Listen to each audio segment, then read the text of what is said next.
Semi বাহু বিশিষ্ট একটি সমবাহু ত্রিভুজের একটি পরিবৃত্ত অঙ্কন করো। প্রথমে কি করব, আমরা একটা সমবাহু ত্রিভুজ অঙ্কন করব যার প্রতিটা বাহুর দৈর্ঘ্য হচ্ছে 6 সেমি। স্কেলে করে প্রথমে আমরা কি করব না 6 সেমি মাপটা নেব, এইভাবে 6 সেমি মাপটা নেব, লিখে দেবো 6 সেমি বা 6 সেন্টিমিটার। এরপরে সব থেকে সহজ পদ্ধতি, সেই সহজ পদ্ধতি যে প্রথমে আমরা একটা বড় দাগ টানব। বড় দাগ টানার পরে এখানে যে 6 সেমি মাপটা আছে কাটা কম্পাসে করে আমরা এই 6 সেমি মাপটা নেবো। এবারে এখানে বসিয়ে কাটলাম, তার মানে এটা হলো 6 সেন্টিমিটার। ঠিক ওপরে কাটবো, তাহলে বাঁ দিকটা হলো 6 সেন্টিমিটার। ঠিক এই দিক থেকে ডান দিকে কাটবো, এটা হলো আমাদের 6 সেন্টিমিটার।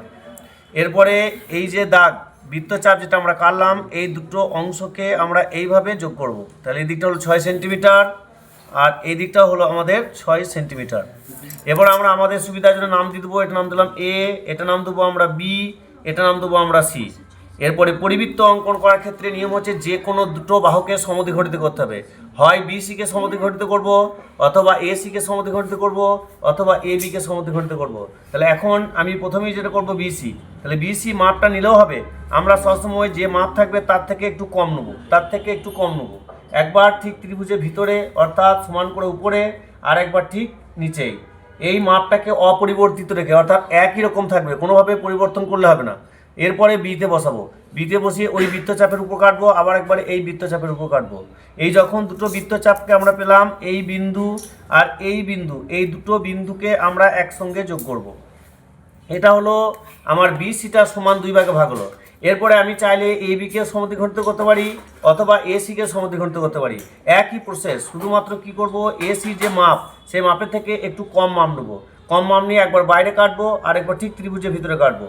আবার সেম মাপ, এটাকে কোনো পরিবর্তন করলে হবে না। আবার এতে বসাবো, এতে বসে একবার এই বৃত্তচাপের উপর কাটবো, আবার একবার এই বৃত্তচাপের উপর কাটবো। তাহলে এখানে এই যে দুটো বৃত্তচাপ একসঙ্গে যোগ করেছে, এখানে দেখো আমরা দুটো কি পেলাম না বিন্দু পেলাম। এই দুটো বিন্দুকে আমরা আবার কি করব, একত্রিতভাবে যোগ করব।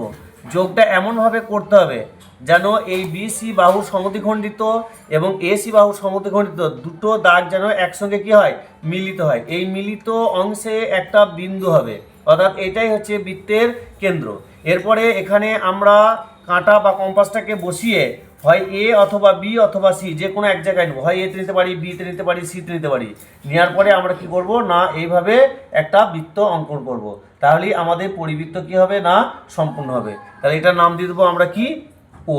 এবারে একটু লিখে দিলে ভালো হয়, অতএব নির্ণীয় ত্রিভুজ এ বি সি এর পরিবৃত্তটি হলো